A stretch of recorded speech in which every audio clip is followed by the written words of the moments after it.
اور یوسف کو اپنے پروں کے اوپر لے لو، یہ کنویں کے اندر نہیں جانے چاہیے، یہ وہاں تک رہے کہ آنے والا آئے اور ہاتھ ڈال کر ان کو نکال لے۔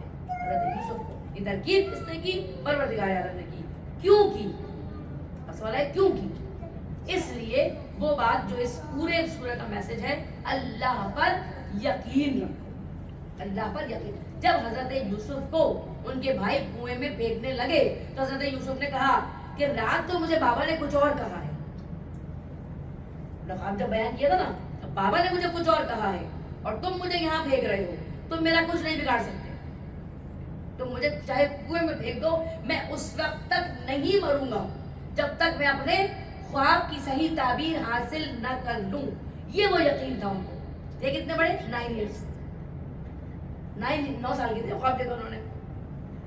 اب یہ ان کا یقین ہے اس وحی الہی پر جو خواب کے ذریعے ان پر آئی ہے، اور اس قول پیغمبر پر جو ان کے بابا حضرت یعقوب نے ان کو دیا ہے کہ میرے بیٹے تم علم حاصل کرو گے اور بادشاہ بنو گے۔ جب بھائی پھینک رہے کنویں میں، اب یہ بھائیوں سے کہیں گے بھائی میں تو تمہارا بھائی تھا، آج کے بعد سے اچھا نہیں لگوں گا بابا کو، میں بھی تمہاری طرح گندے گندے کام کروں گا تاکہ بابا کو میں بھی گندا لگنے لگوں، میں بھی اللہ پہ یقین نہیں کروں گا، زندہ تو چھوڑ دو۔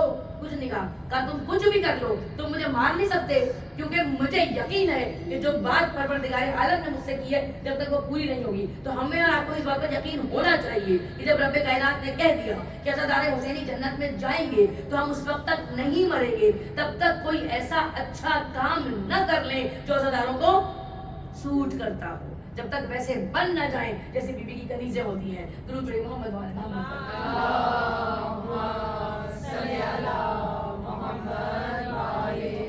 جناب یہ سارے بھائی دیکھنے کے لیے آئے، ادھر جو قافلہ آ گیا تھا وہ یوسف کو نکال چکا تھا اور اسے واپس میں کہتے ہیں کہ یہ تو بڑا خوبصورت بچہ ہے، یہ تو بہت آسانی سے ہم اس کو بازار میں بیچ لیں گے۔ اب ان کے بھائیوں نے کہا نہیں بھائی ہمارا، اور فائدہ کیا اٹھایا انہوں نے؟ آ کر ان سے کہا کہ یہ تو ہمارا غلام ہے۔ ان لوگوں سے یوسف ہمارا